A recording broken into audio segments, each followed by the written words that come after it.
Okay. Hi, Justin. Welcome Oh, to Evolve with Maida, and thank you so much for joining us. Uh, I want you to introduce a little bit yourself to the audience so that they could get to know you a little and where you're from, how old you are, if those things are okay with you.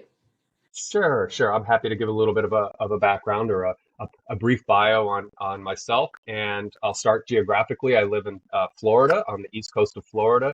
I guess about an hour north of Palm Beach, if that gives someone a reference. And I live with my wife and our we have a house cat named Spot, and then we have an outside cat. It's kind of an itinerant cat named Owl, and she shows up for food and gives us, some attention. And so we work back and forth. Yeah. So and I work in for the state of Florida, and I've always been in love with horticulture and botany and things like that. So the job I have is related to that, and I'm a hobbyist as well with plants, and so I love in Florida. I love growing rare tropical fruit and palm trees and things like that. So my yard is replete with all these various You mini plants. said you work for the state of Florida. Yes. What do you work as? I didn't get that. Well, what I do is I work with agriculture, and we work specifically in the citrus industry. So we do surveillance and monitoring of pests and diseases and vectors. And so we go out. I lead a team of people. We go out, and we're in a 10 county district, and so uh, quite a few square miles. But unfortunately, citrus is shrinking or contracting as an industry in Florida. So it'll stabilize somewhere, and it'll probably end up being just fresh fruit, like things that you can not juice fruit, but things that you can pick and eat and put in the store as a whole fruit, like a grapefruit or a navel, things like that. So, and we're also branching out into fruit fly identification and finding out, who's where and what's going on, that kind of thing. So it's mostly about pests and pestilence, That but sounds interesting. I love it. I'm out in nature every day, and because when I'm not looking at citrus trees, I'm running around looking at the native plants in the area. That the citrus farmers always have these little areas cordoned off of native stuff like cypress stands and oak and palmetto forest with or pine and palmetto forest with oaks and things like that. So I get to have a it's not on my breaks, of course, but I get to go out and have fun with that too. So Are it's you an outdoors person? I am because prior to my working for the state, which I've only been there 2 years, I owned a landscape business for 16 years. Wow. Yeah, yeah. And my wife and I just got too old to do it anymore. I own my age. I'm about 55 right now, almost Oh 56.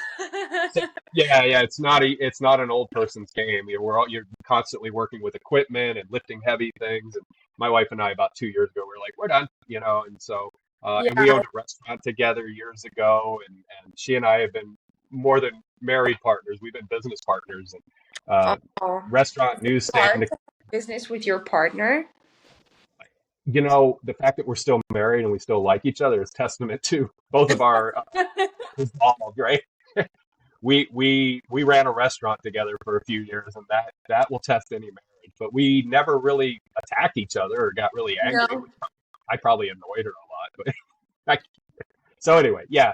But it's good. It's a good annealing process for a marriage. It puts you Yeah. through a crucible or whatever metaphor you want to use. That if you can be friends at the end of the day and still appreciate each other, that work. I don't suggest it for everybody because I know there's people whose marriages it's better that they don't associate 24/7, that they maybe have a lot of fair amount of time apart. Yeah. So I don't like it's those all marriages.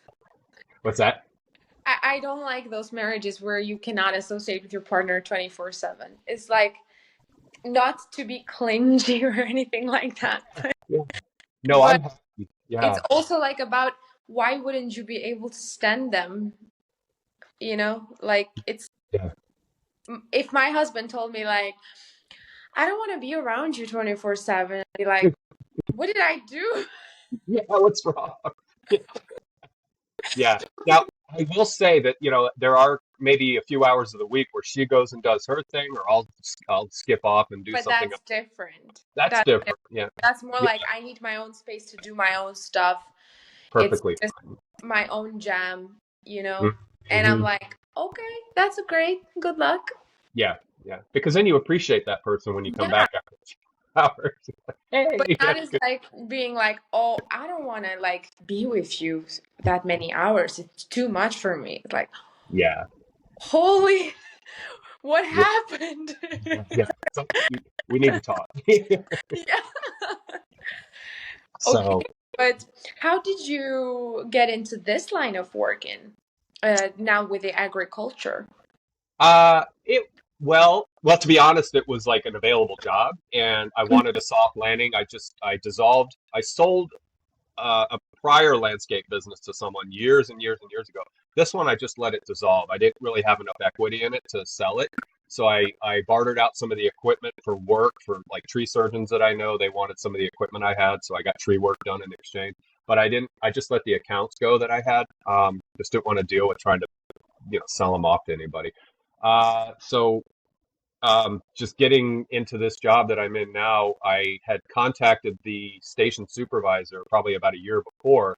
Oh, I think the job had been available or something was on the radar for they're looking for someone. And I talked to him briefly, and then the job posting came up again. I had an email coming in from the state of Florida saying what was available. So I reached out and they said, yeah, come on in for an interview. So I did. And again, there weren't a heck of a lot of jobs out there because one of the pitfalls of being what I call chronically self-employed or entrepreneurial is for 16 years, my wife and I ran our landscape business, and then for 4 years, 5 years prior to that, we had the restaurant, and then for blah blah blah. I don't have a very good resume. I can't convince a human resources person that I have skills or qualifications or that I'm not. I Uh, don't know if I agree though, because you could have just filled your resume with a lot of like the things you were doing like as a self-employed person. And you could also add like in the resume, I can like offer more evidence to what I've done so that you could see more since I've been self-employed and it was not by another company that you could get references from. right. Yeah, I guess it would depend on the HR person because you're right. There's someone who might say, "Oh, well, this person managed to keep a business running for 16 years. They must not be, too whatever, deadbeat or lazy or whatever." So you're absolutely right. But I did apply for a few things and never I got crickets. So these guys responded. I said, "Okay, cool." So it's probably not. I'm in the process of gestating another self-employed whatever it is entity, I guess. And so this job I'll keep for as long as I need to, and then I'll springboard out into something else when I feel like I can and I can afford it. And my wife's doing the same thing. She's still self-employed. She's still doing things for people. Feels like you guys really found each other because it sounds Yeah, like you're very similar. yeah, yeah, and we're very supportive of each other. We because it's relational, and we can talk about this when we get into heavier things in the conversation. But I understand that I am deeply interconnected with this person, and that they are my ally, they are my support. And again, that was found in the annealing process of owning businesses with someone that is also my romantic partner and my friend, and all these other things that we bring to marriage. And so. I value whatever it is, and I'm their cheerleader. I cheer my wife on and say, "Go!" You sky's the limit, right? Just do it, and we do. We have little coaching sessions with each other, and we try to Really? build each other up. Yeah, yeah. I think that's so necessary. Yeah, it's necessary. Do you think if your wife would be more successful than you, that would have any effect on your male ego? Because I've heard a lot of men have a problem with that. Not in the least, and it partly, mm, I so I'd say my male ego is not super mm, lofty or grandiose. I would say that if I were in my early 20s, maybe that would have a different value context for me. But at 55, I, again, I've owned a restaurant, I've owned a newsstand, I've owned two landscape businesses. I was also a chef for a big company that has a mouse, as one of its primary characters in, what Mickey Mouse or I'll say Mickey Mouse. That'll be enough. But anyway, I was a chef with them I for a get while. it. Yeah, yeah, Disney. I worked for Disney for a while, and I had a great Yeah. run with them. Yeah, yeah. In fact, they're the ones that inspired me to open my own restaurant. I did well with them. I trained with some incredible chefs and workers in that industry. And so I just, my wife and I opened a restaurant, and we did pretty well. We did okay. So I would say no, not in the least. If my wife exceeds me revenue wise, I'd be ecstatic. I would be totally ecstatic because, and I would also undergird that by supporting her, because if she gets busy and she can't handle everything, then I'll jump in as a supporting agent and do that. So yeah, and if there's any young men listening, if your female partner or whatever, yeah, don't sweat it, man. It's okay. It's okay. And here's the thing. Here's my tip for men, and this might be a Sigma male thing. If you're worried about what other people think about you, you're not to me, you're not expressing what I think is a healthy masculinity. If you're worried about what other people's impression of you are, dude, you know, think I about it. to some extent you got to care about how you present yourself, but not to the extent where it becomes like toxic and unhealthy. Yeah, yeah. You can take criticism from people if it's good faith criticism. You can say, I Like, trust and respect this other guy, and he just checked me on something, and so that's good. But if other guys are teaching like, oh, what do your wife, blah blah, yeah, that's just I like, could care less. I'd be like, you yeah, I'm matter proud to of her. me. Like, what's wrong with her Yeah, yeah, successful? yeah. Because I see insecurity in them. So right, so are they trying to alpha, and put, and I'm like, dude, that's so insecure. And it actually also means that they have a very um because if your wife is successful, you should see it in a positive way. You should see like, oh, hey, I've been such a supportive partner that my wife has been able to find time to focus on her own thing and make it big Yeah. because I've been supportive. So that gives me credit as well, you Mm-hmm. know? Mm-hmm. Absolutely. You Absolutely. have your own show now that you called Ideas Cast Eliminate. I'm not sure if I got it right. Well, Ideas Cast Eliminate, right? that's the YouTube handle, IdeaCast Eliminate, and the show is called IdeaCast Interview Series. So Yeah, okay. it's Idea just the YouTube handle. But that only on YouTube they can that people can find your show. Spotify and YouTube, yeah. I just recently, probably about 6 months ago, put on everything on Spotify so that they can have audio as well. How did you start this show, and what made you start this show? I was going through a kind of another annealing process personally. I was, in this crucible of a bad health condition, and I was, basically felt like I was at death's door, or at least incapacitation's door. Like I wasn't going to be a functional adult with a brain injury that I had, and that was very upsetting. And so Mm. I had to do some soul searching. I had to really ask some big questions about myself, about the world around me, and things like that. So as part of a recovery process of getting my mind and my brain back online and thinking coherently again, as I got into philosophy and to some lesser extent the spiritual aspects of philosophy, like the existential questions that we ask of ourselves.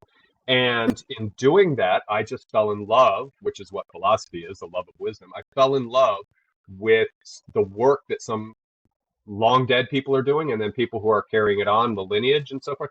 And I just, some people say I went down a rabbit hole. Yeah, I just got sucked into this thing really bad. But And isn't that awesome? what's that? Oh, I love it. Yeah, yeah. No Yeah. regrets at all. No regret. And that sort of incubated within me. And I said, there are some people that I would want to have a conversation with. And it's asymmetrical. Like I'm a general audience, self-taught kind of guy, no academic background, and certainly not an intellectual. But I want to catch some of these people who are in academia and who are intellectuals and have this sort of parity, building conversation where we can power down what the technical jargon and idea, the abstruse concepts that they're working with, and bring it to more of a general audience level. And so that was my motive. And I said, well, I'll just start a little. I had two or three other YouTube channels, one with botany and horticulture, and one with uh, Wow. aviation, and another one with ambient soundscapes that I make and keyboards and things like that. So I said, I can do YouTube. That's no problem. And I reached out to some people. I had the audacity to reach out to some people who are, again, what I would consider in lofty towers of academia. And they said, a few of them didn't say yes, and some of them did. And I have a wonderful story for my first guest. It's sad, but it's wonderful. And she was a therapist I met at a meditation conference. She had ALS, and so she was Yeah. dying. ALS, Lou Uh, Gehrig's, yeah, something lateral sclerosis. I can't remember. I never remember what the A is, but she wrote a book called No Pressure, No Diamonds, and I met her prior to her publishing the book. So when she did, I reached out. I said, I gotta, I bought the book and I read it, and I said, I have to have a conversation with you. And at this point, she was not verbal. She had to use a vocoder with the eyes so she could pick out letters on a thing. oh gosh. Yeah, so What's we had what's her name? So maybe people who are interested in reading her book sure. Terry Dillion is her name, Terridillion, Terry Dillion, and it was No Pressure, No Diamonds. No Wonderful Pressure. book. Yeah, especially if you're dealing with a health crisis. Hers was fatal, but yours, if you're just chronic illness like MS or Parkinson's or any other sort of autoimmune condition or cancer, this is a book that puts the kind of like memento mori into perspective that we're all dying. We're all going to be dead at some point, Yeah. and Yeah. we want for ourselves to live as long and well as we can. But she knew she had a date, and she kind of just went through her stages, like grieving, like her stages to acceptance, and in the book as a therapist, and also like a Buddhist, Western Buddhist kind of person who was using that wisdom tradition to help them before getting sick. So we had a wonderful conversation. I sent her a list of maybe 8 to 10 questions. She answered in response in the vocoder. So that was the first half. And then she came on a Zoom call with her husband, who was also a therapist. And she was there, nonverbal, but looked radiant and glorious and beautiful.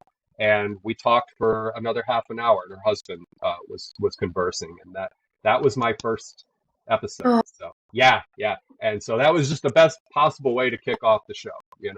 And she that was passed. Okay, so that was so touching. yeah, yeah, and I am so grateful that she came on and had that conversation. It's immortalized now. She's immortal for as long as YouTube and Google exist or whatever. Yeah, Yeah, reasonably. but some Yeah, people leave their mark in this world because we all have different stories. But some people leave their mark in this world in different ways, and it sounds like she wanted to make her statement before she passed away. she Is she still alive? she passed about 5 months after I recorded it, and that's been 4 years now. So she passed in October of 21, I think. I'm gonna put new glasses on. My other Right. glasses. I So don't know if you believe in afterlife, but I do, and I hope that you'll get to meet her again ah, and I have a. ask. I'm sorry. Go ahead. I'm sorry. Sorry, and ask her or tell her about the impact she made with Yeah, the book. yeah, yeah. As you're intuiting, if there is some semblance of uh, that which is us psychically in a post bodily capacity, I would say that whatever's going on um, is enmeshed in that and is you know aware perhaps of that. So I tend to have a heterodox take on it. It's kind of like provocative, and it's that even if there's nothing, even if it's a void afterwards, that the work that person left behind is with us. You and I are talking about her right now. Her books are out there influencing people. So that to me is an abstracted ensoulment kind of idea. So for myself, and if anybody's having this sort of like, what happens after we die? I've resolved to know that I have no idea, and that I am satisfied enough to know that anything I do in this life, if it's pro-social, if it's meant to be for the benefit of others, it's meant to help the well-being of others. That's good. That's good. If I cease to and to be honest between you and me, I would rather not be beyond this. If the things I did carry on in some akashic record kind of thing, that's kind of neat. That's kind of fun. But as far as me being this actualized soul, this individuated thing that moves beyond me, I don't know if I would like that because I can't, and I don't want to pass into another body. I don't know if I want to exist forever, even if it's with returning to the Godhead or whatever and becoming one again with the Godhead. I almost think that I would just rather leave something, a footprint behind, and maybe the memories are out there But in you the don't street. want, because I asked this question to some of my friends who said exactly that. And I want to ask you Yeah, also, do you like, because you explained just before how good you have it with your wife and how amazing everything is. Would you not want to be in a world where you're with your wife, with your family, with the cats you guys have, and with all the people you guys love, and be in the same body that you are? But I'm not talking about just some weird souls that are floating around. I'm mhm. talking more about you in the same physical body that you have, but living forever. Would you not want that? No, no.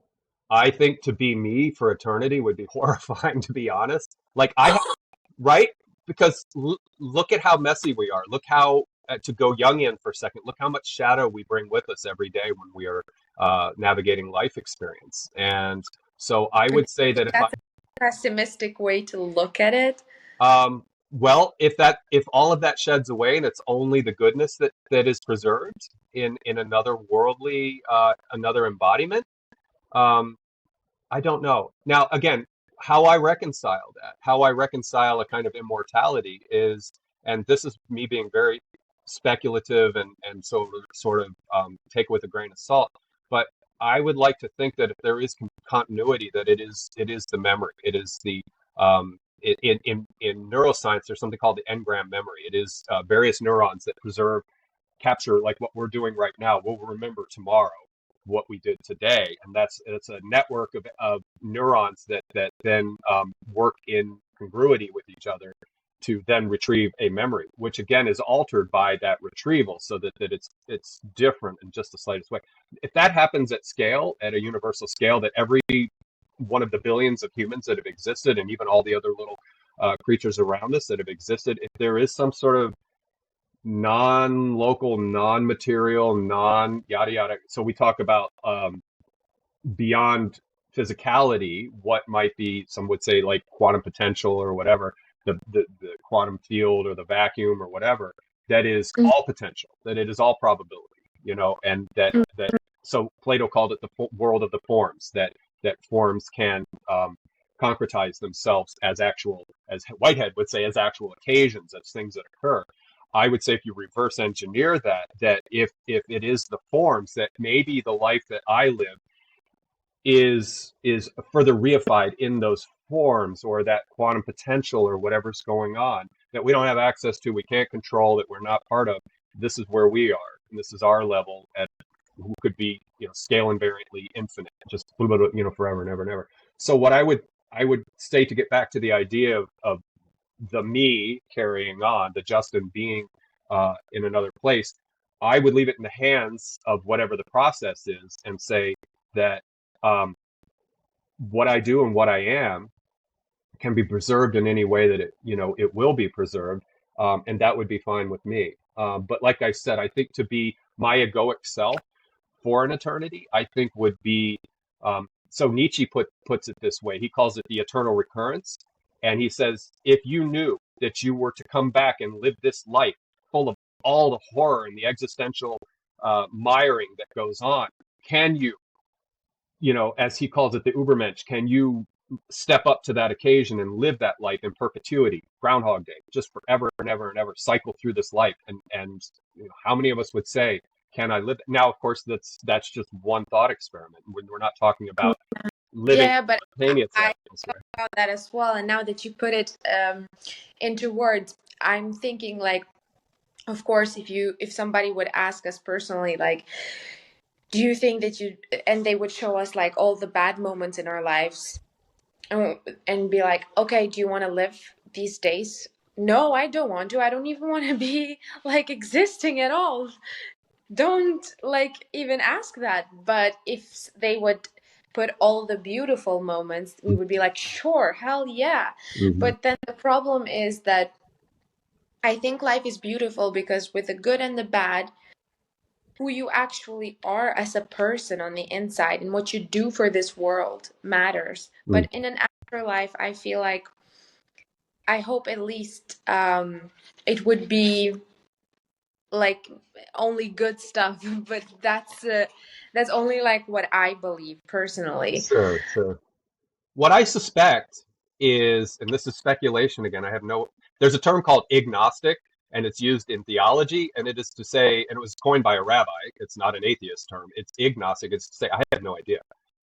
This is reference Yeah, when like you're not sure, in the, when yeah, you're the Abrahamic God. Like, I have no idea what it's called apophasis too. It's like, I have no idea what God is. I can't define that. So I would say with an agnostic grain of salt, I would love to speculate that that there is preservation of the psychic signature of Maida or Justin. I would like to think that that is a preservation. So it's meeting you partway on what you in your heart believe to be.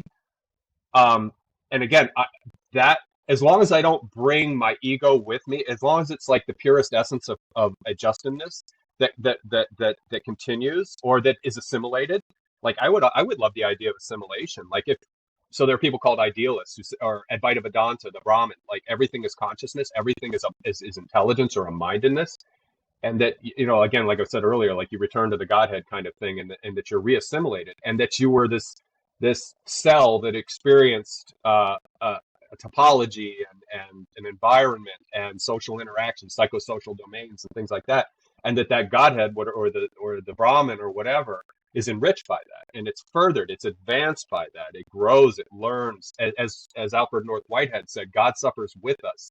That every moment, every frame of existence, it's a creative advance. It's concrescence into the next frame. The many become one, and then are furthered by one, as he says. And so these ideas of continuance, I love because that fires up the romantic in me, not love romantic, but just the idea that yeah, you know, yeah, right, the romantic of there is good life. news. Yeah, yeah, that there is good news.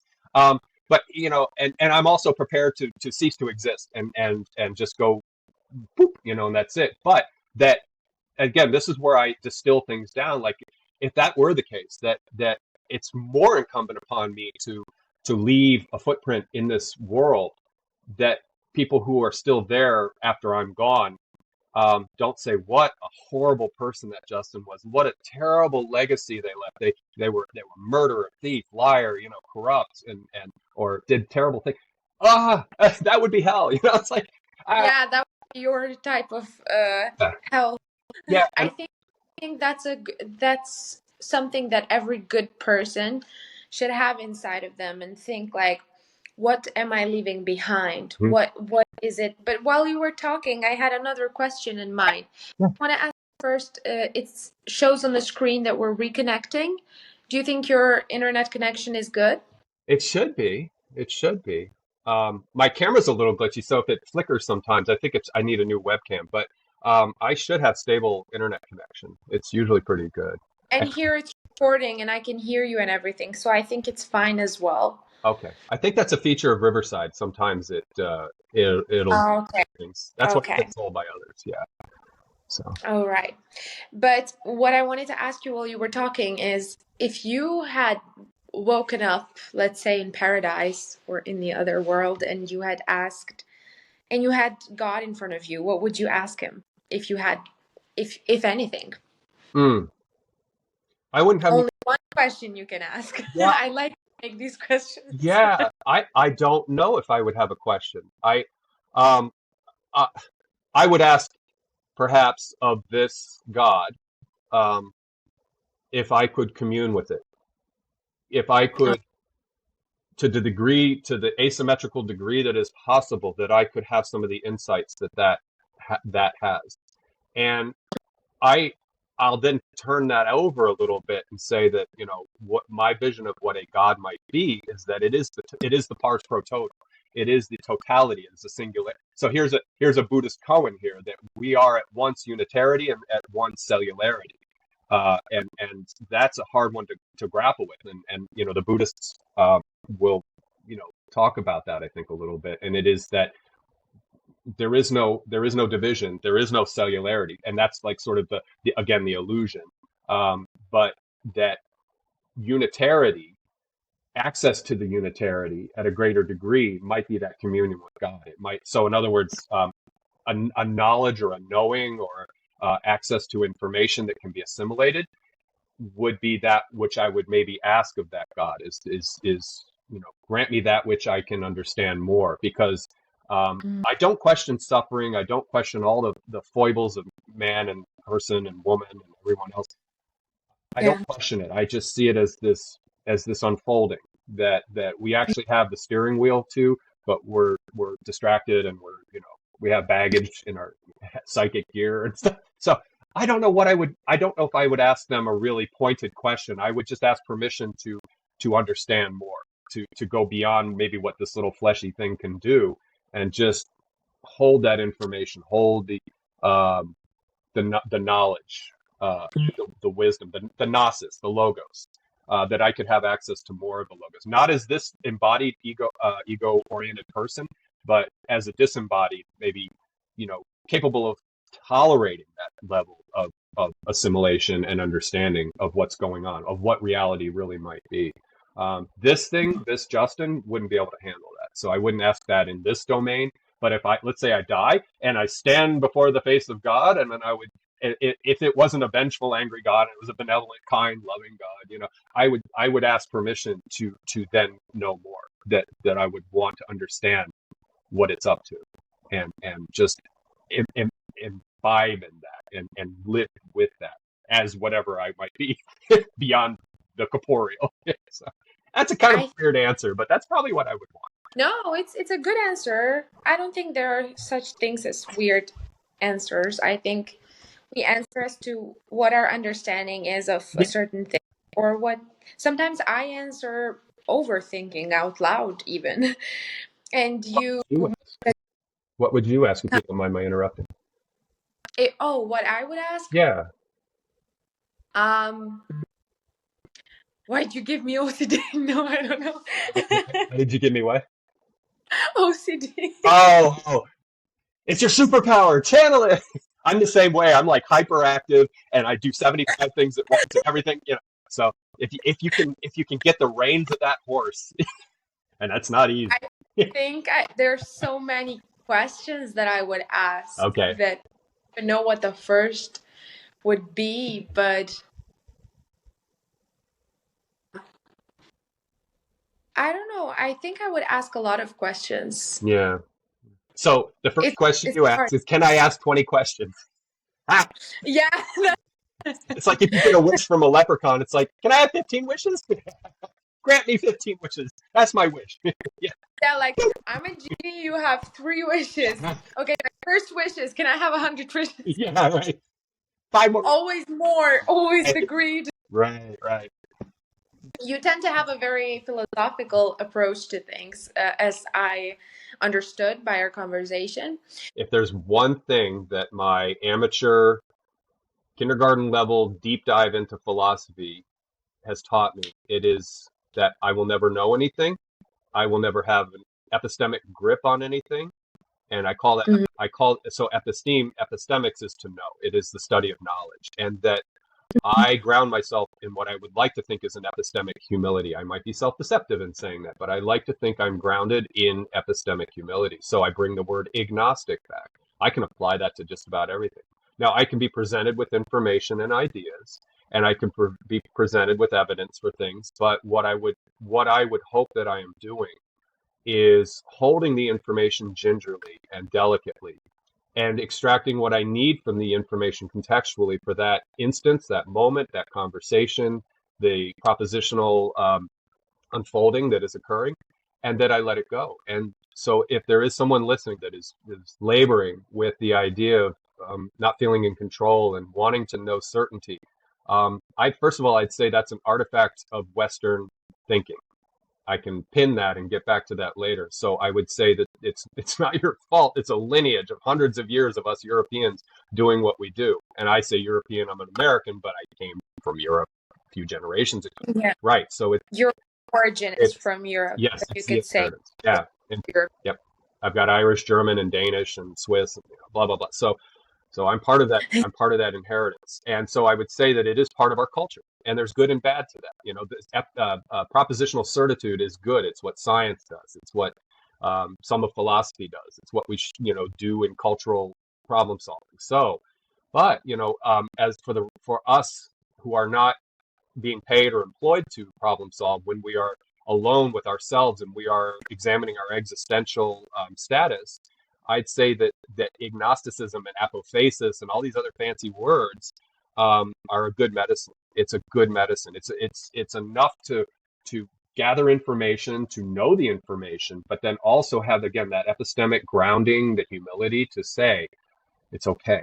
I don't know, but I have the information. I can play with it. I can dance with it, like you and I were doing about the afterlife.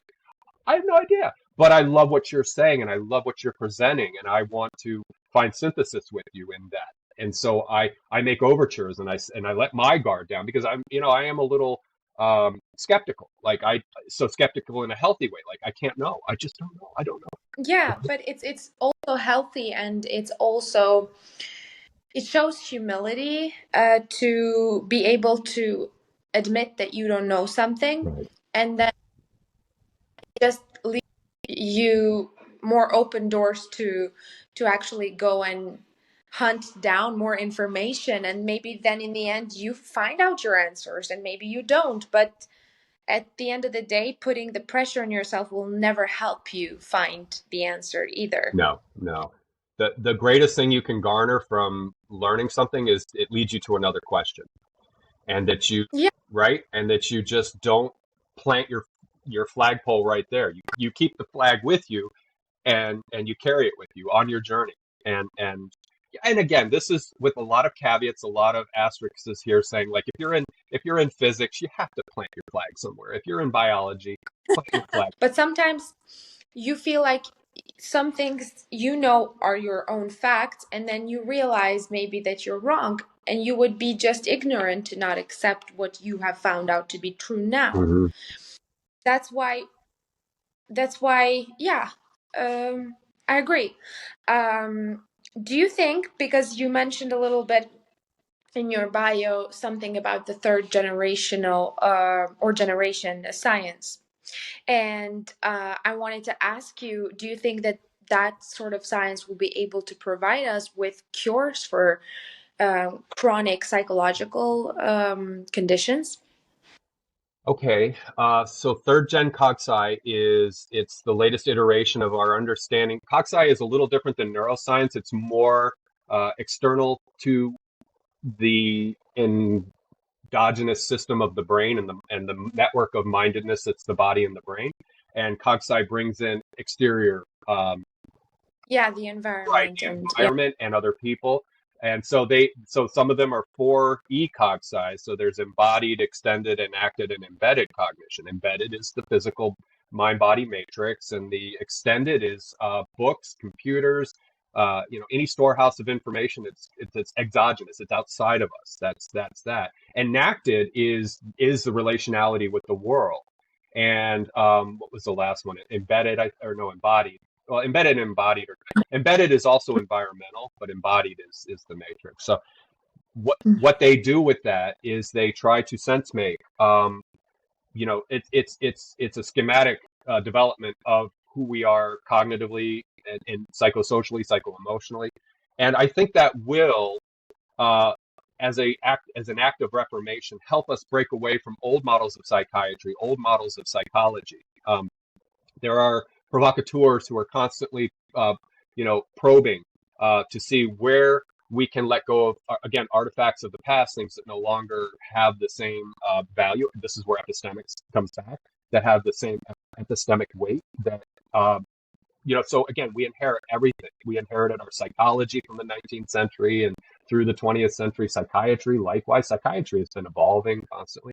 So yes, to answer your question, and without going on too long of a tangent, yes, that is the Mhm. road forward. It's a road that needs to be, fraught with debate and argumentation and from people again in those lofty academic positions, to with the good faith intention, the dialectic to understand that you're advancing the science, that you're advancing that which brings well-being into the lives of human beings, that helps as a virtual medicine for our betterment, for helping us to heal the psychic wounds of our development, of our history as this person. So, yeah. You keep mentioning the academics, so I want to ask you, because to me, intelligence is something that you possess, Hmm. and of course, it could develop more and more by things you do, but sometimes people think that if you go to a certain college and if you have certain degrees, and then you're an academic and you know more than a random person. But do you think that as well, or how do you feel about that? I think that there is reciprocity between academia and the general public.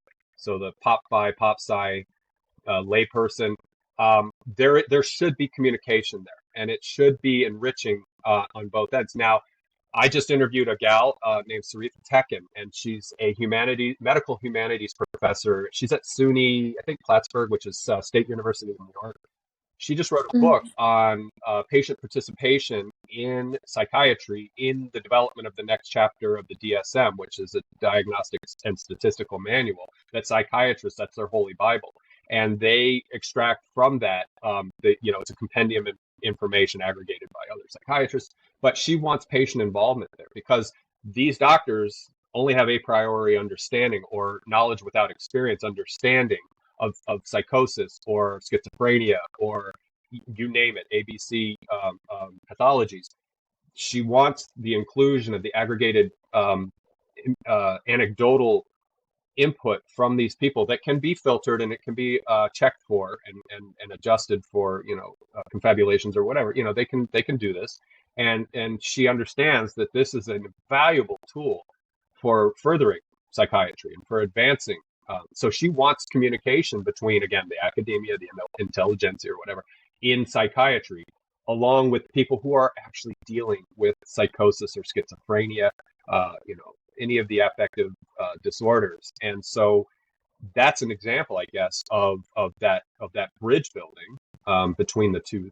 So to go broadly, though, for every person in the world that is not in academia, I think we can learn from the academics and we can have our own conversations. That's what I do. I'm a lay person. I have nothing, but I love to discuss what these people are discussing, and then I go and I interview some of them, and I ask questions from a folksy, intuitive kind of way and get their answer.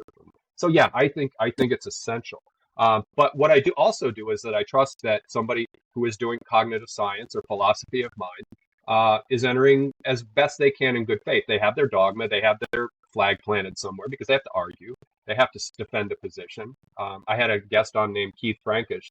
He's controversial because he's an illusionist. He thinks that consciousness is not that qualia oriented consciousness is not a thing. It's not something that we should put a lot of importance in.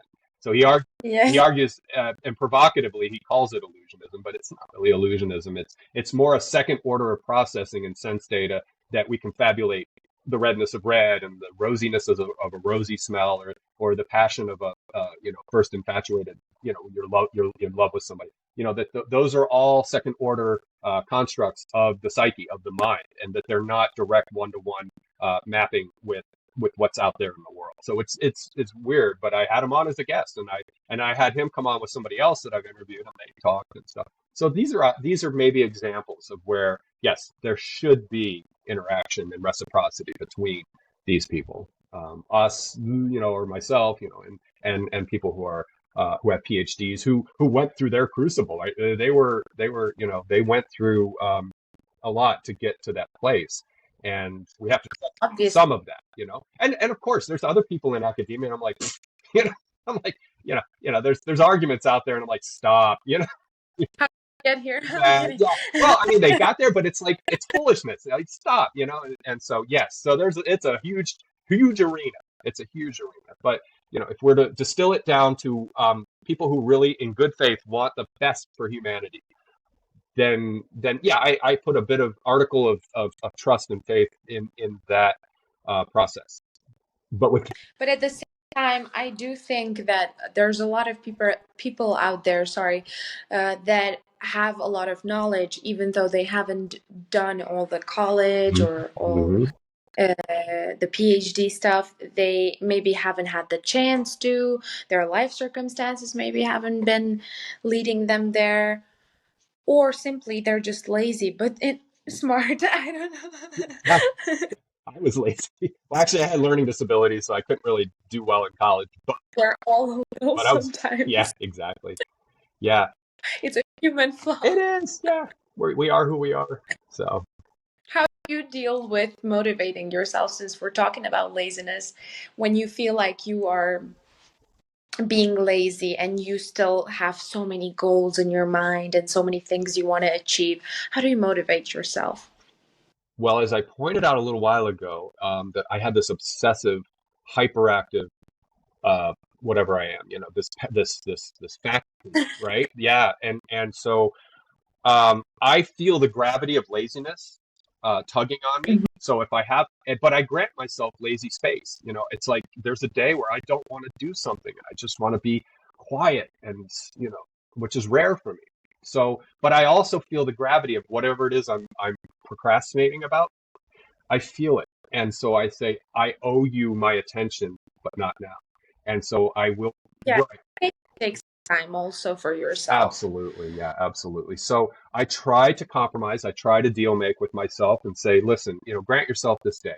Blow off whatever, unless there's some legal ramifications or, something bad's going to happen. But if it's something I have the luxury of putting off, I'll put it off. And then I think my habit in life is I do a lot in a short span of time. So like I'll put something off for 3 or 4 days and then I'll condense that in with something else and I'll multitask Wow, and I'll do like 6 things at once and I try to do them and not screw it up. sound a little like Yeah, me. all right. So I don't think I do that. yeah. I, I can't say I've mastered it in any way, but yeah. Sometimes I'm just like a couch potato, and then other days I'm like, I'm going to the gym, I'm meeting my friend, I'm doing a podcast Mhm. episode, I'm doing this, I'm doing that, I'm going to the studio. It's so many things. Yeah, yeah. Okay, so you, well, I would say, what do you think the best natural remedy is? And we're talking natural, nothing that is of like drugs or anything like that, to psychological issues such as anxiety disorders. Because right now in the world, there's a lot of people, especially Generation Z, going through a lot of anxiety problems and psychological issues. So there's like I don't know what's really causing it right now. Maybe it's the amount of information that they get every day. It's so much more accessible. But what do you think a solution to that is? Okay. I love this question. Thank you very much for asking it because I am deeply concerned for my fellow Earthlings that are in Gen Z right now. And I'm old enough to be a parent of, I didn't have kids, but I would be that parent figure. So Gen Z, forgive me. Uh, I'm not trying to soapbox too much here, but what I want to do is present an argument that you can dismiss or that you can say, I want to investigate that further. So what I would say is that as someone who grew up, and I'm talking to Gen Z, as a population that grew up embedded in the technological revolution, that they grew up with the internet, they grew up with social media, with all the pros and cons that come with that. Your upbringing, your arrival into adulthood was different than someone like me, who's old, who grew up in the 70s as a kid, no computers, no internet. 80s, computers, no internet, except for in the colleges and the universities. 90s, slow internet immersion. So the first 30 years of my life, there was little to no internet. And so I have a different perspective and a different mode of relating with other people. Now I'm generalizing here, so we'll put a caveat up here. What I would propose is that Gen Z has an extra uh, facet of themselves. And so this is something that I can leave a name for someone to further investigate. And I'll say that in a minute.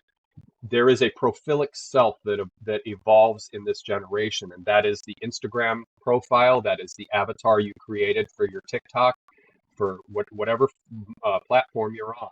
that you are an avatar self in that domain, in that environment. There's a complexity there that comes back into our psychology. I more or less am this sort of subconscious consciousness person that has a persona, that has an ego, that has da da da da. But it's mostly two-tier. And there's arguments that there is a what they call a Rogerian filter there, that my subconscious might govern or regulate some of what comes out of this mouth of mine, and how I want to present myself to the world. But people, and I do this to an extent on social media as well, but that there is a third element there. And that's what we have to be careful about, because it is the mother of anxiety. It is the mother of the loneliness epidemic. It is, a lot of things. Yeah. There's some good to it. It's entertainment, it's distraction. But what I would suggest is that if we are this prophilic self, this avatar self that is in the world, that can be harmed and injured or adored and worshipped, which is not good either, in large degrees, because that develops our narcissistic aspect of ourselves, and it elevates that, which can cause problems. So let me pull back from that for a second. We'll set that aside. What I aim, if I had any mission in this life, what I would aim to point out to people is there is a hedonic happiness, and there is a eudaimonic happiness, which is another fancy Greek word, but eudaimonia is not hedonic. So that's the best way I can probably describe it in such a short time. It is a flat line of well-being. It is not peaks and troughs of the hedonic, which is feel really good, crash, feel really good, crash. And so again, tie that into social media. Oh, I got a lot of loves and likes for my latest selfie, or whatever I did, and you're up and then you're down. And then you have to build up to get like your dopamine, you feel good. That's the hedonic. It's like a drug. Right, it is. And as you said a moment ago, let's not have drugs or alcohol or sex or anything come into this as a means to make us feel better, because that's hedonic. You drink, you drug, you have sex, whatever, you go shopping, you eat chocolate. That's one of my sins. And so what I propose, and I'm not good at this, but I propose is that we aspire to the eudaimonic happiness, which is boring. It's like nothing like going to Vegas and drinking and all these things, or Paris or whatever. It requires some discipline. But the good news is that there have been people for thousands of years trying to, present this argument that flat line of eudaimonic well-being, that ataraxia is another Greek word, is well-being, it is attainable. It is achievable. But it's practicing like chess or martial arts.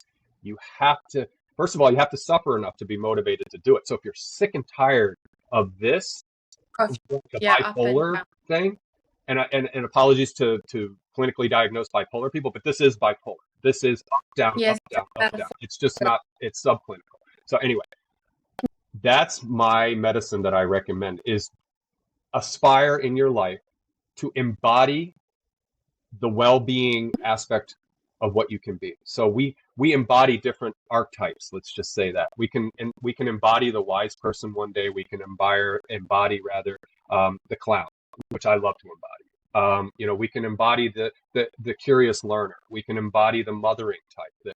All these different things that we can, the suits we can put on, the costumes we can put on that are genuine, but they are ephemeral.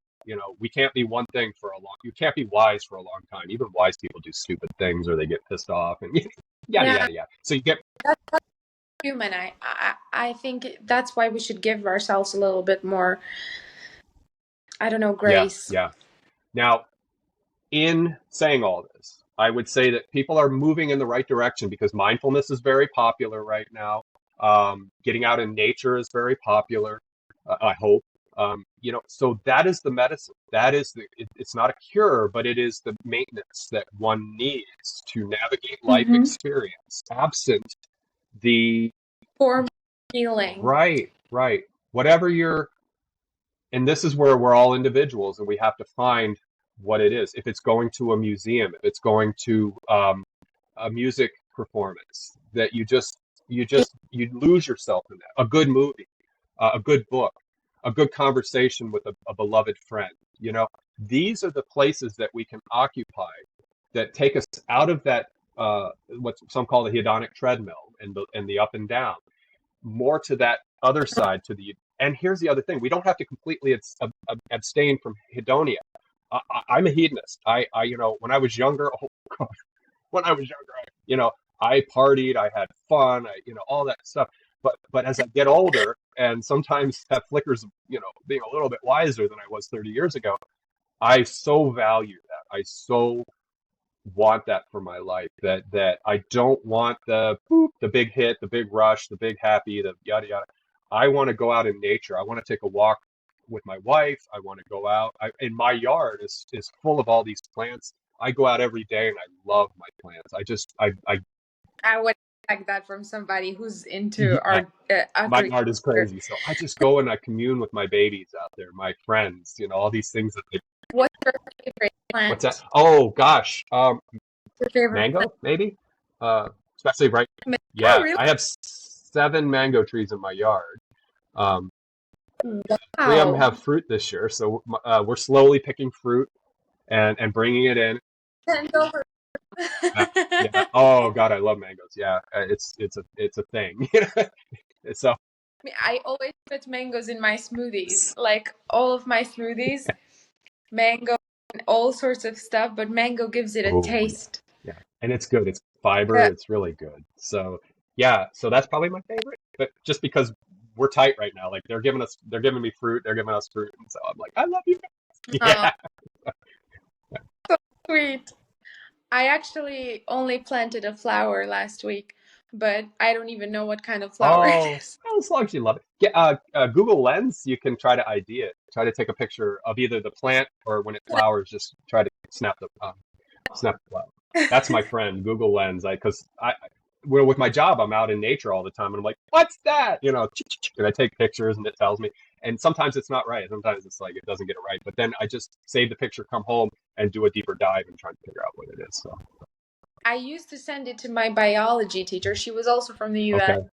I don't remember exactly where exactly she was Hmm. from in the US, but her name was Lisa, and she loved everything about biology. She loved plants, she loved everything like that. So anytime I would see like a plant, I would just text her, That's great. like, what is Yeah. this? And that gave her a reason, like she probably loved that. She would rant Yeah. about Oh, it. good, good, good. Yeah. And I would love that because I would get every detail. She's like a mini chat GPT for me. That's so cool. A living Very sweet chat woman. GPT. Good for you. And good for Lisa for doing that. That's awesome. Yeah. Yeah, that's neat. If there's one chance, we're going now to a whole other Okay. topic, but if there's one chance to cure an uncurable disease in the world, which one would you pick and why? What I would do is give my answer with faith in mind that other diseases we're on the precipice of mitigating their impact on humanity. Um, the one that I would do like instant is probably dementia and Alzheimer's because Wow. I have faith. Good one. Yeah, because if we can work with, and in fact, I interviewed a biologist who's making inroads into cancer research, and it's very promising. His name's Michael Levin. He's at Tufts University. Michael. Michael Levin. He's a developmental biologist professor at Tufts University. He's doing some crazy work right now, and part of it involves a new way to approach cancer treatment. And it's not killing the cancer, it's reprogramming the cells to go back to being what they were before they metastasized and became pathological. Yeah, Wow. Some scientification. How is it it's ion possible? channel communication between cells. It's the natural normal. So I always use the liver as an example. Liver cells are in communication with each other. They're keeping each other liver cells. And so when a malignancy occurs, there are cells that, by whatever, a mutagenic or radiation or stress or whatever, the certain cells will break off and become autonomous. Now they're no longer liver cells. They just find themselves in an environment where they need to survive, and they start eating and spreading and doing what cells do in any normal situation.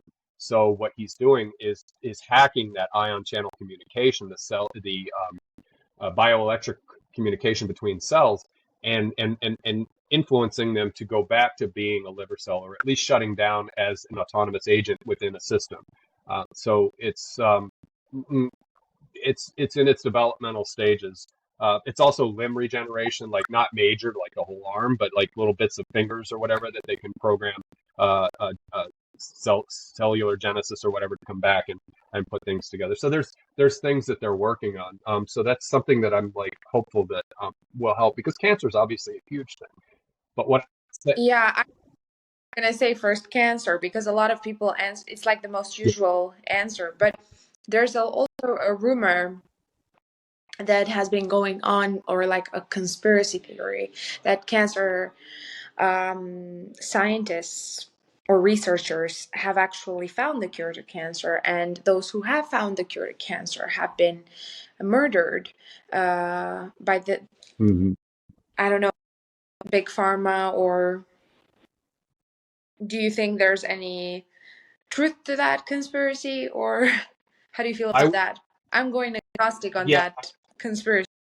I wouldn't go as extreme as people being murdered, but I would say that it benefits, let's just call it big pharma, to have not curative, but things that just extend your life, or so in other words, you're dependent on the medicine to continue to go Exactly. through that. But what I would also suggest as a kind of counter argument to that is that if somebody had a means to cure cancer, and with the billions, literally billions of people that are dealing with cancer, that there's a huge, if we want to be really cold and market oriented here, that there is a market there, and there is a dollar to be made, which of course is their language.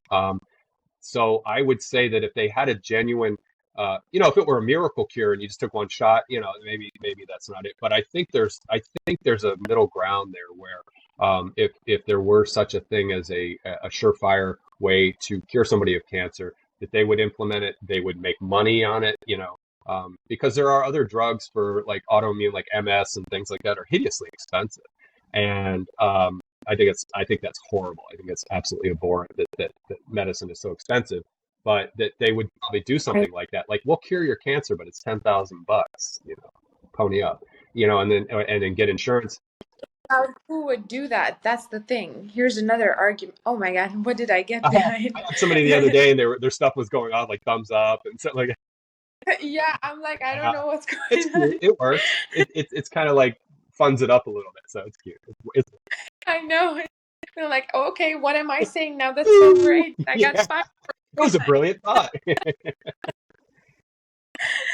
What was I gonna say? Yeah, what if it is the big pharma that's not gonna provide that medication? What if it's a surgery? Then it's the surgeons who are gonna make the big bucks. That's the question. I think it's going to come around, and maybe this guy Mike has the keys to this, but I think it's either going to be gene therapy, or this cellular communication therapy. I don't think the surgery is very brutal. It's just you're extirpating something out, boop, boop, boop.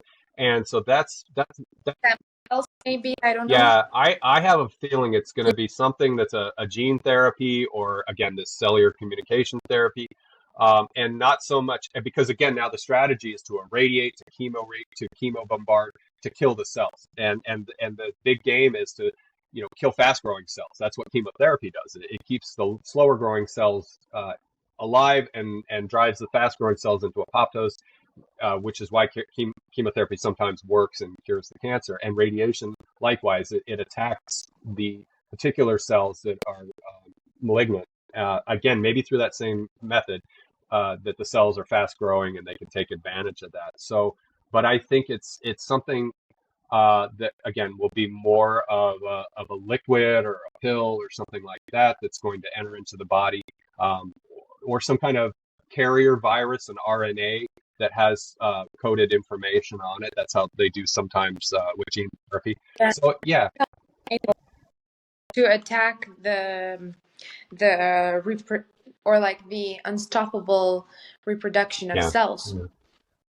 yeah. Um, there could be something. I'm just, as you're talking, I was thinking, I don't know, enzymes break certain things.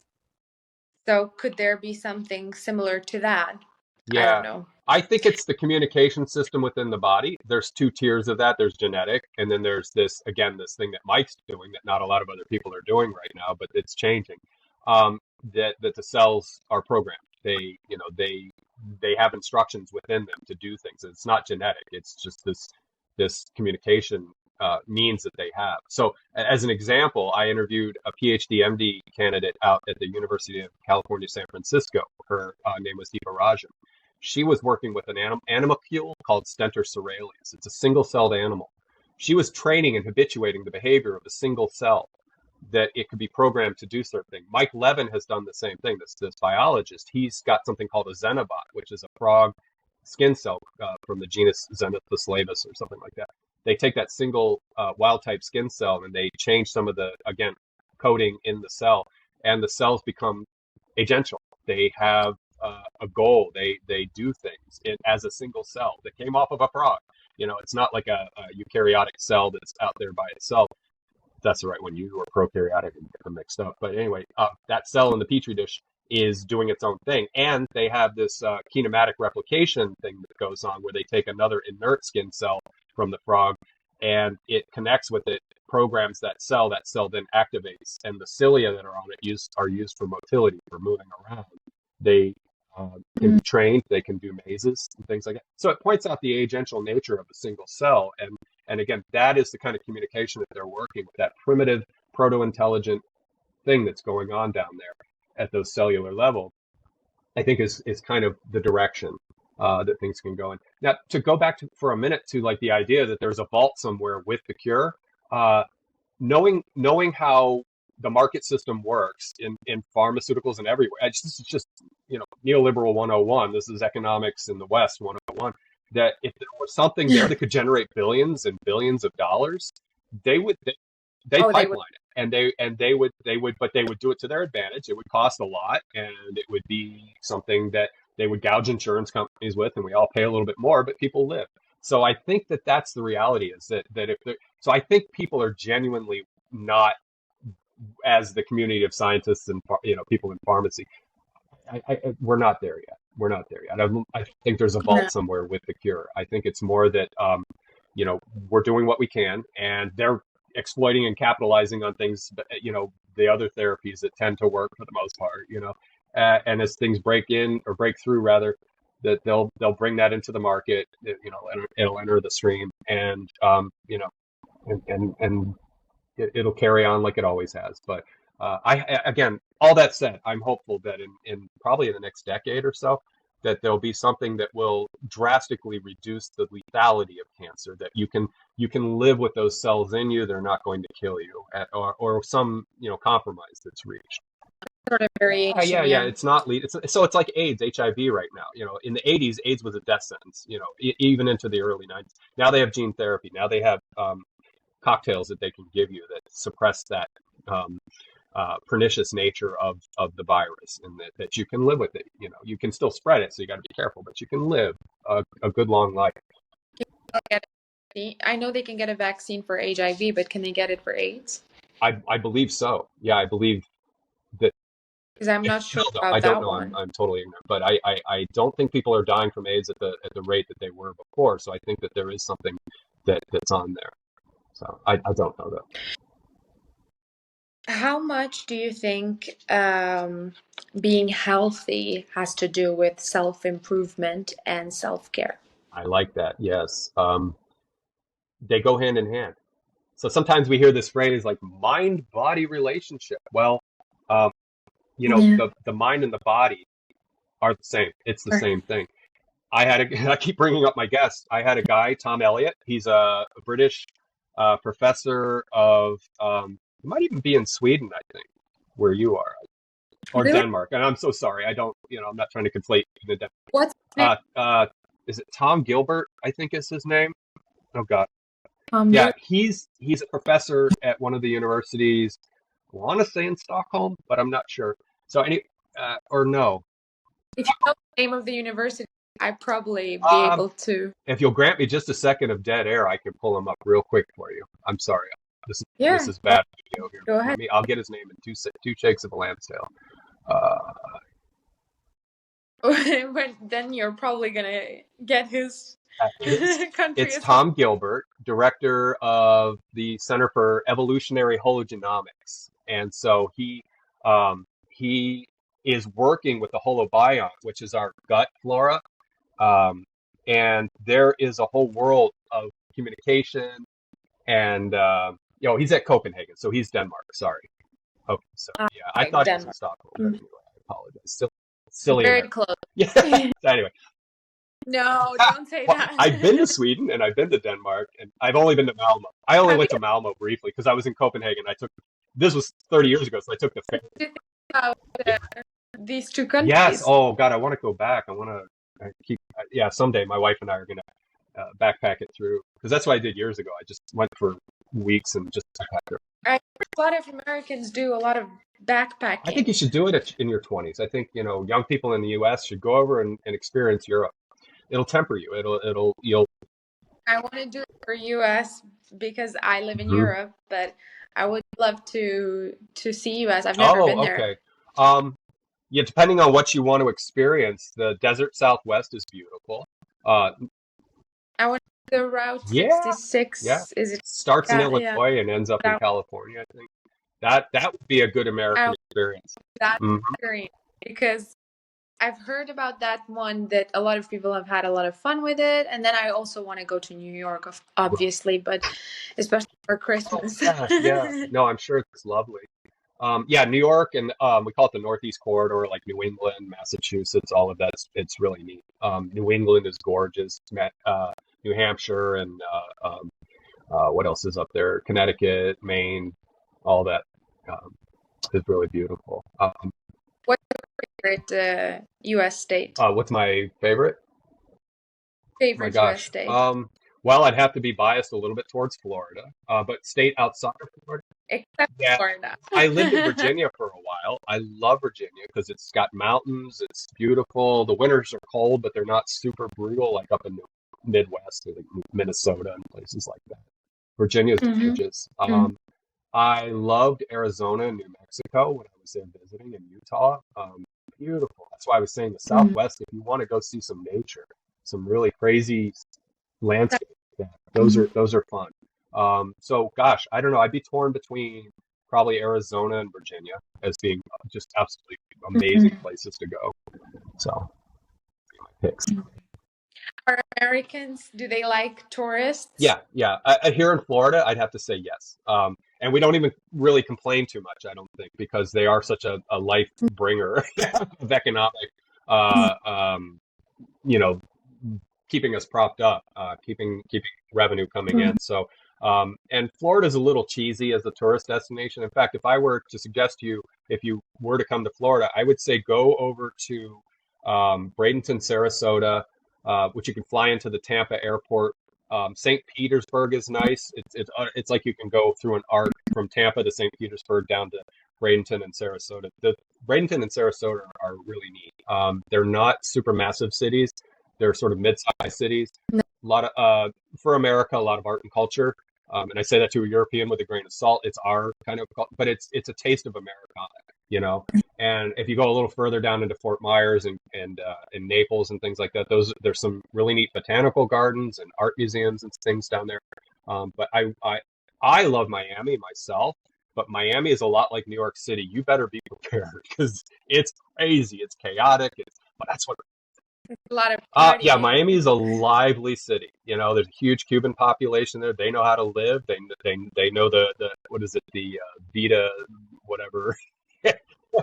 um, but yeah, that's a beautiful city, and it's I call it like the Caribbean America because there's people from Dominica, from Puerto Rico, and Cuba again, and I love that. I absolutely love that, and I work with a lot of Spanish speakers, and so going down there and hearing Spanish is music to my ears.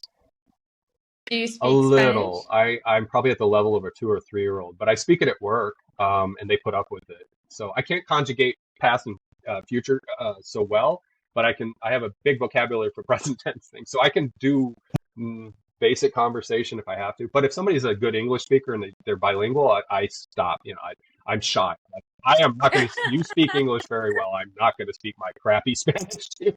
So if I go to Miami, I'll hurt their ears and I'll speak my Spanish to them, and they'll kind of get it. And They're gonna be like, stop, I we know speak that's how English. you get them to do that. Like I went to France one time, and I was reading out of a book butchering French, and they're like, "Stop, America! Just stop! You're hurting my ear. I will speak your pathetic English." So, yay! Love But French. No, no, I no. I French is beautiful. I love French. Anyway, I can only say some words in French. I can say bonjour, yeah, yeah. croissant. I can The basics, say right? something. I think the language is That's very cool. beautiful. It's weird because when I was in high school, I used to Oh, hate it. I thought it sounded okay. so bad. Now I love it. I'm like, oh gosh, I wish I could, especially when I hear it from, I don't know if you know her, Lily Rose Depp, the daughter of Maida. Yep. She speaks it so beautiful. I just want to like be able to That's speak cute. language the way Right. she does it. Or Italian. I also Yeah. like Italian, but Italian is very close to Albanian. And I do speak Albanian, so sometimes I Okay. understand it. Okay. So it's very nice to with all the languages. But if you could learn actually now that we're talking about languages, if you could speak two languages hmm except English fluently, just like you speak English, which ones would you pick? I would love to learn Japanese, both formal and informal Japanese. I think the Japanese language is so fascinating, and the structure, as I understand it, it's a difficult language for an English speaker to learn, but I've looked into the structure of it, Mhm. and so it shouldn't be too alien to somebody speaking uh, English is adjacent to the Romantic languages to some degree. It's like sort of the hybrid of Germanic and the Romantics didn't really come in until the 19th century on English as much. You know, it's in there like Saxon and things like that. I think came uh, you know, around. But I'm not a language person. But Japanese and I would probably want to get good at Spanish. So I would love to say French because again, as you just said, it's so beautiful to the ears. Yeah, just to hear Yeah, a person speaking French. elegant, It is. It stylish is. They language. could be insulting you and I can saying horrible things to you, and you're just like, more, more. Yeah, and they're calling you a dirty, like flea-bitten dog and things like that. And I'm like, so beautiful. Yeah.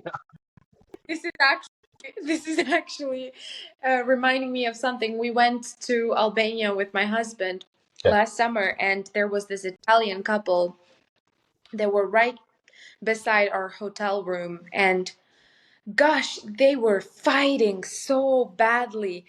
And like we could hear them every morning. They would wake us up. They would be. She was like egoist. It means like you selfish Uh-huh. person or something.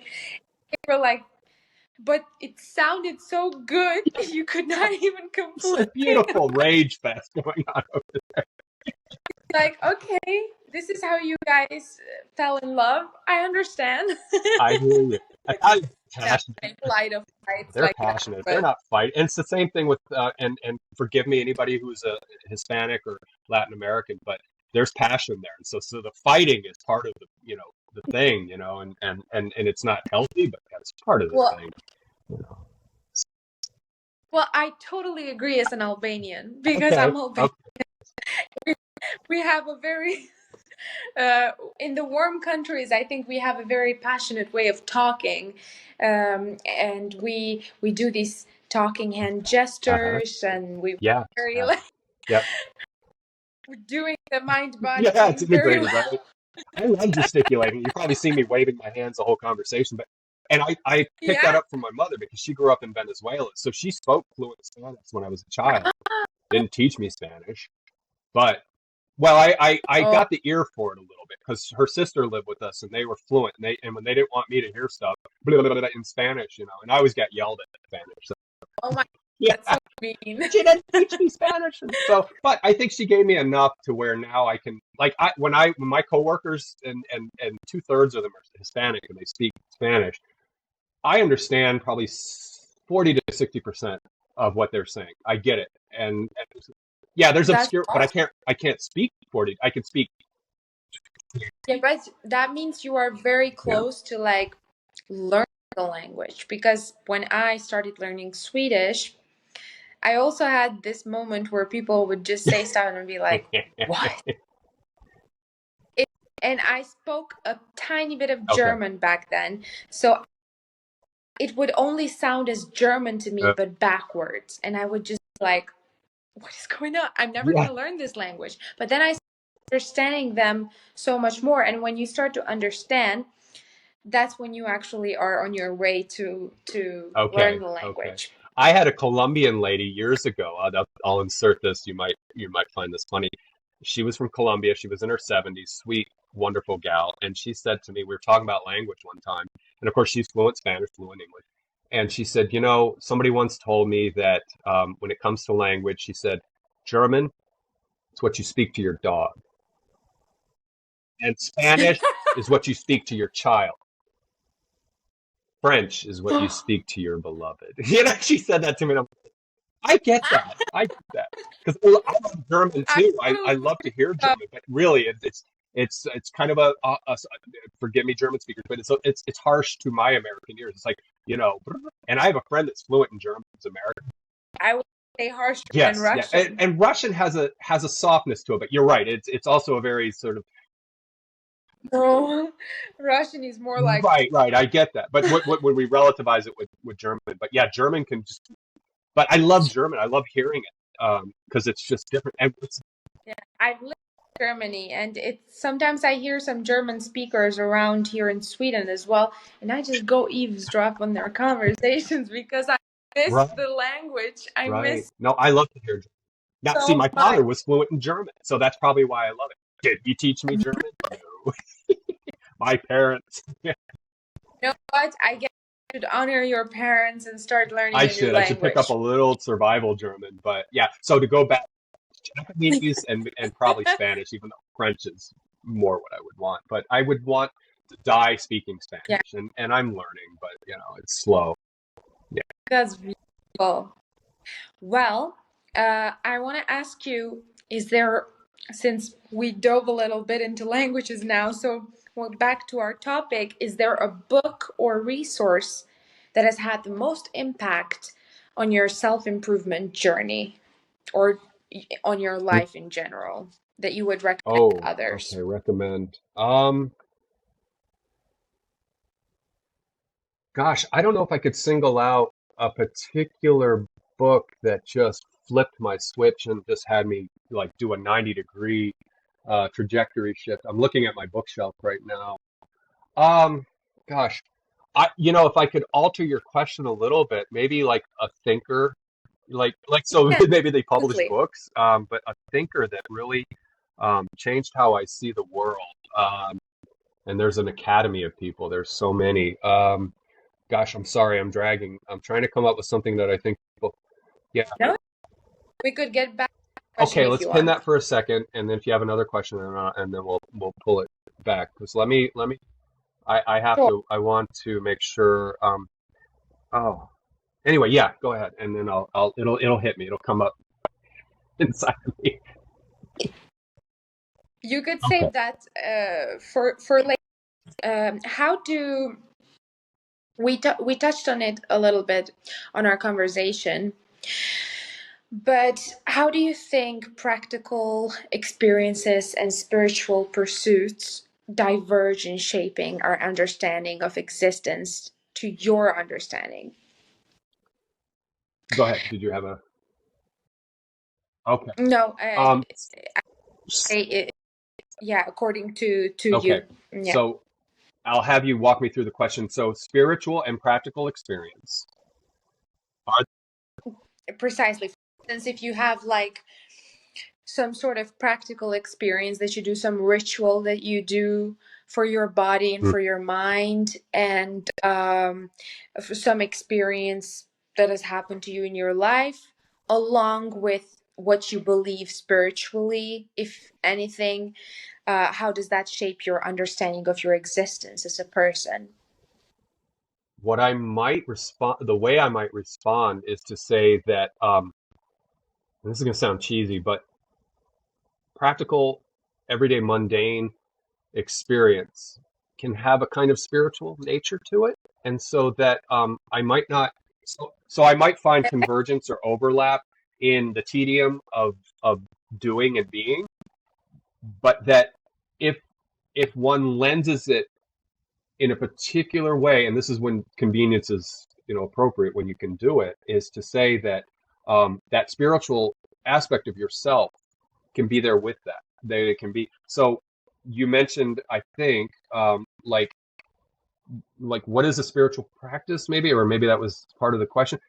So Yeah, yeah, spiritual pursuit, something you one thing that believe in. I would Mm. prescribe, and I rarely do this, is if you're wondering what a spiritual practice might look like, I say ritual. Like I think you mentioned ritual. Disruption is Mm. another spiritual practice. Disruption, and I'll open that up. Mm.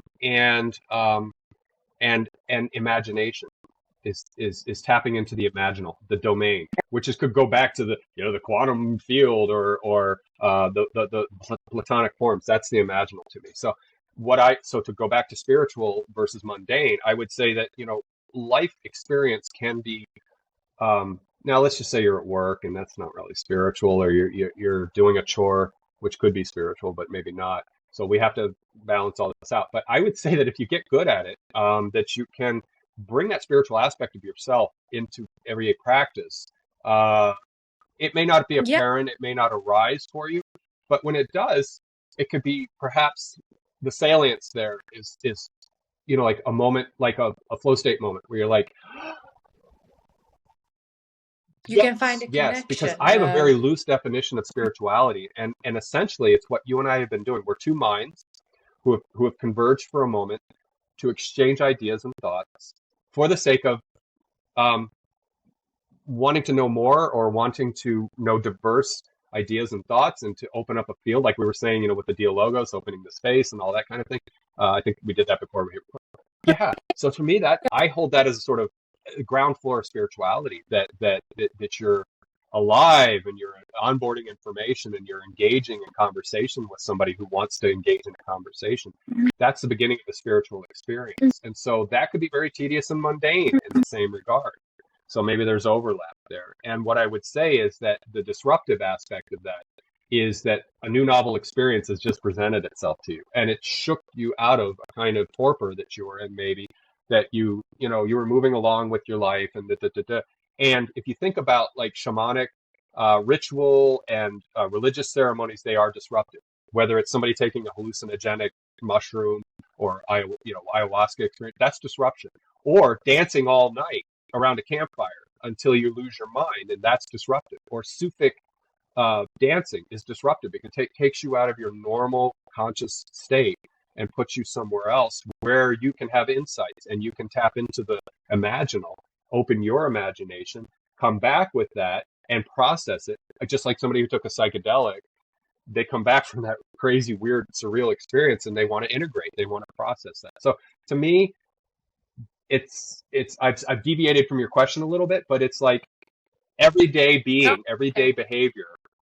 So in other words, you don't have to go to a church or a shrine or anything like that. You can, which is still a wonderful experience. But I'd also say that it can be had in your daily life. So, for instance, years ago I was a chef and a cook, and when we had a busy night, I would go back to the dishwashing area and I would just wash dishes, and I would get lost, and I would just let my mind open up, because dishwashing is the most tedious, mundane, practical, everyday thing. But I could shut my mind down and just wash, wash, wash. But then I would open up and I would just be like, oh, this is what I need after a pressure cooker night, out cooking for. It might sound a little weird, but I also have found some sort of serenity in Oh, dishwashing it's a great sometimes. meditation.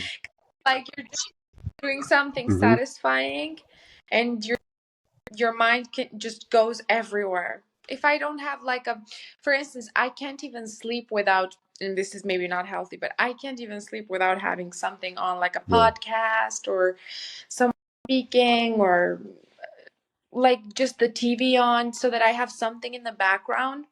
That's weird, but I yeah, cannot sleep without it. Or maybe now it has just become yeah. like a No, you're routine used to thing. it. I put a HEPA filter on. It has just a white noise. It just whirs all night, and that's what keeps me from.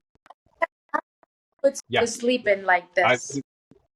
Like hypnosis I go to a almost. hotel and I don't have my HEPA filter, and I'm like, yeah. So I fiddle with the fan at the air. I think you guys Can you bring? have you Yeah, guys have I just holders. tweak their air conditioner to run constantly all night. Not the cold part, but just the fan. So at least the fan's like, and then I'm Oh like, my oh yeah, I'm good. gosh. Boom, because if it's dead silent, I just No, trip. I'm like, what? No, I can't do this. I can hear every little thing, and it drives me insane. no, but I get it because I can't like find peace without having anything on and then be Yeah, able to like sleep. So now that we're talking about sleep a little and stuff like this, do you practice mindfulness at all? I will say that I need to get back into it because for about 7 years, I meditated every day. And I meditated some days only 20 minutes. Other days I would spend an hour to an hour and a half meditating. And just like we were talking about with sleep, I have to have soundscapes. I have to have drone, something just, something like that to shut my mind up because I am, again, I'm so bloody hyperactive that I can't do Yeah. silent Vipassana type meditation. I can't sit in silence. My head would explode. So I put the dronescapes on. I put a really something beautiful on that just keeps that stupid hyperactive part of me distracted. Like, and Yeah. then, oh my God. So if I go for an hour and a half, I can go into some space that's just so wonderful and amazing. And I walked away from it for a while because I was starting to depersonalize. I was starting to not so much me, Oh, and so I backed off so I could be me. I could like sort of concretize myself again, and so now I'm ready to go back and do it some more. But I was doing it so much that I found that I was some kind of detached. I wasn't totally, you a felt little bit, yeah, dissociated. and it went away. It was fine, but I just kind of felt myself out there more than I should be. It's normal everyday Yeah, activity. any yeah, when you have something too much, my mom always used to say, it's or she still says it, but I mean like the best thing you can do for yourself is to always be in the middle on whatever kind of field we're talking about, whatever kind of thing that you're going through in life. If you're doing something too much, it's not good for you. If you're doing it too little, Yeah, it's still not good for you.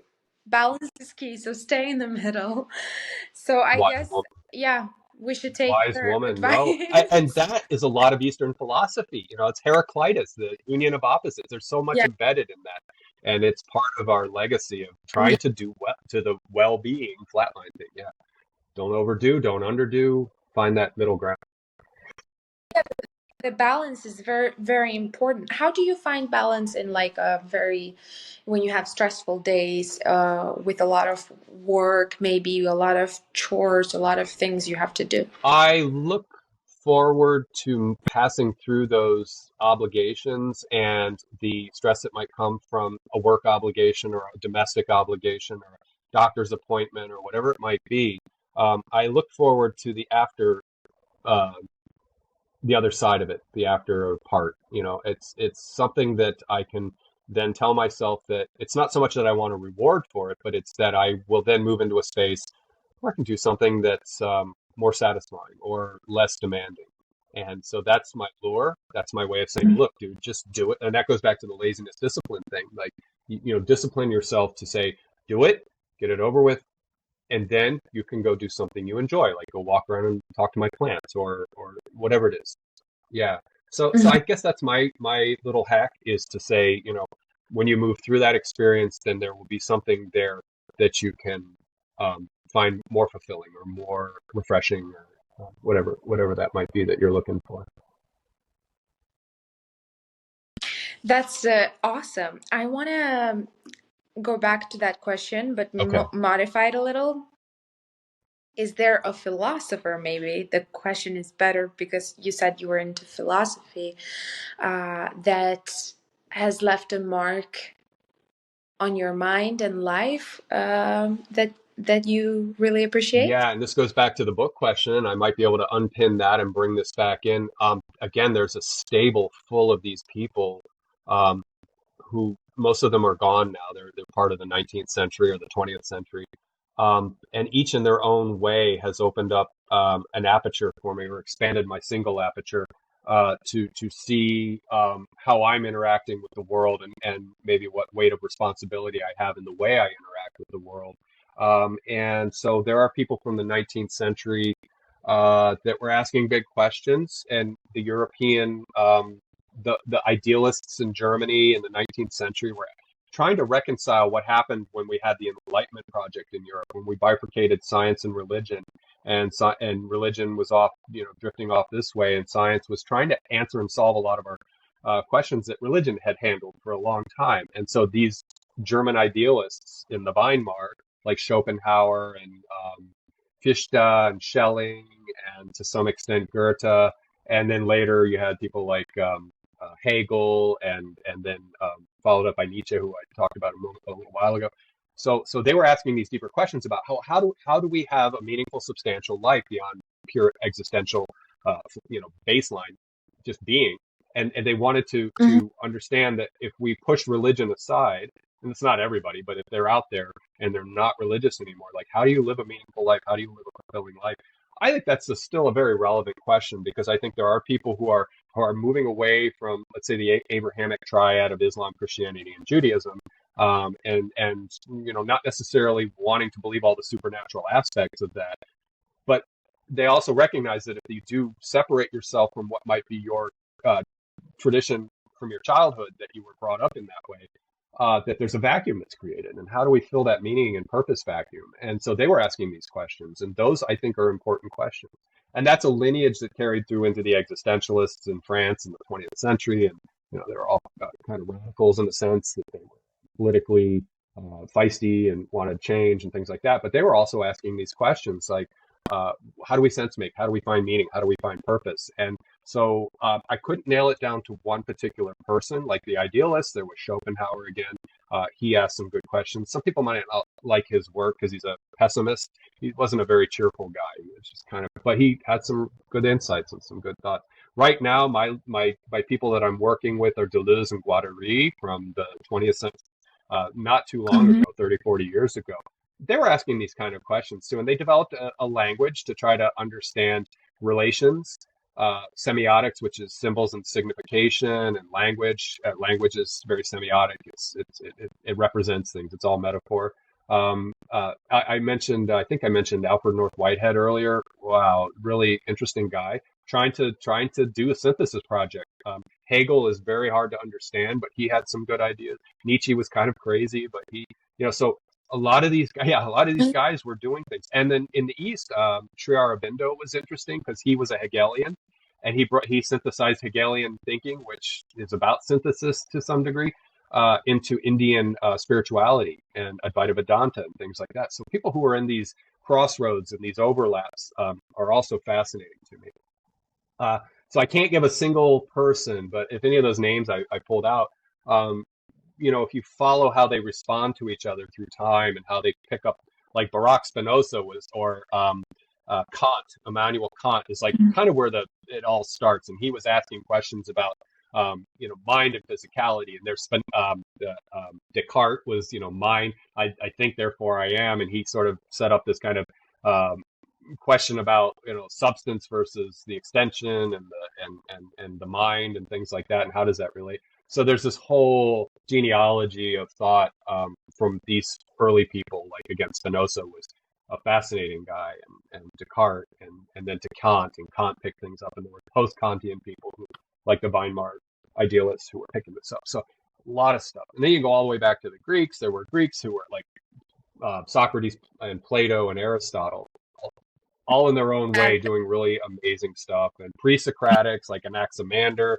Anaxagora, people like that. I think I mentioned Heraclitus earlier. They're just all yeah, trying to Yeah, do I this think. work, and it hasn't changed in 2,500 years. We're still, sorry. Do you have? No, it's okay. Do you have any message that you would like to share with my audience today about anything that you would? Because I ask all my guests to share a message at the end of the podcast Okay, okay. episode. And we Yeah. talked about Gen Z earlier, but this might be transcendent to millennial my Gen X generation. I don't know, maybe there's some boomers listening, and I would say that any stage in life that you're in, as we discussed earlier, if you're dealing with anxiety, if you're dealing with a meaning crisis or an existential kind of crisis, like who am I? What the hell's going on? All this kind of thing.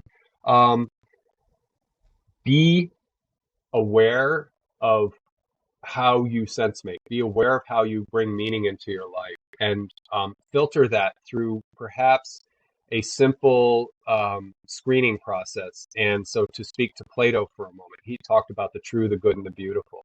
And we can all have a subjective interpretation of what does true mean, what does good mean, what does beautiful mean. And his idea of true was not propositional, like right or wrong. It was more, I'm true I'm faithful to something. I'm true to an idea. I'm true to my partner. I'm true to you in a conversation about how we do better in life, what is well-being. So this kind of true. And so if that's your ground, and that's usually what I throw out, is like filter your sense making and meaning making through that idea that I want to be true to a best outcome, a best possible next expression of me, a next frame of me moving into the future. I want the sense that I make to be, to use psychology, to be positively valent, positively affective, so that I am enriching myself and ensuring that I am healthy, just like my body. We use the analogy: don't eat junk food, don't do drugs, don't or overdo drugs. Don't drink too much, don't do dangerous things with your body, and don't just same thing with your mind. Yeah. And it's the same as the body, but just psychologically, keep yourself in a healthy space. Keep your what I call your sort of mental hygiene healthy. Keep your mind clean. Yeah. And I don't mean that in a moral way. Just don't hurt yourself. Don't subject yourself to things. And if there's background stuff from traumatic childhood or upbringing, there's a way to work through that. There are people who can help you. So just know that when you sense make, when you meaning make, and my last thing is purpose, like when you're seeking a purpose for yourself. And there is, I don't think there's a super big P purpose, but you can generate purpose out of meaning and sense. That is a matrix of ideas that you can use to help yourself. And something else that I've been thinking of lately is belief, identity, and desire are three other strong universal aspects of who we are as human beings. I think belief is the mother of identity, and identity can be in coordination with desire. And desire, I don't mean in hedonic sense. It's like I want. That's the eros. So we talk about like love. It's the draw. It's the lure. It's the desire that comes out of us to not just necessarily desire to be with a partner and have a romantic relationship. It's the desire to do well in life. It's the desire to have a fulfilling and meaningful life. And so that's where belief and identity can be your friends, or they can hurt you, or they can be working. Right. So I use these simple like heuristics to try to help me simplify what is an otherwise deeply complex kind of thing. So that's how I probably, sorry, it's rambly, but that's how I leave the audience. Sense, meaning, purpose. Okay, I'm loving. Yeah, and true, good, beautiful, and belief, identity, desire. Belief and identity are what you have to sort of check yourself on. Like, what do I, how strong are my beliefs about something? What are my desires, and what is my identity? Because identity is fluid. So thank you so much for being here and for reaching out. This was a very amazing conversation, I've had today.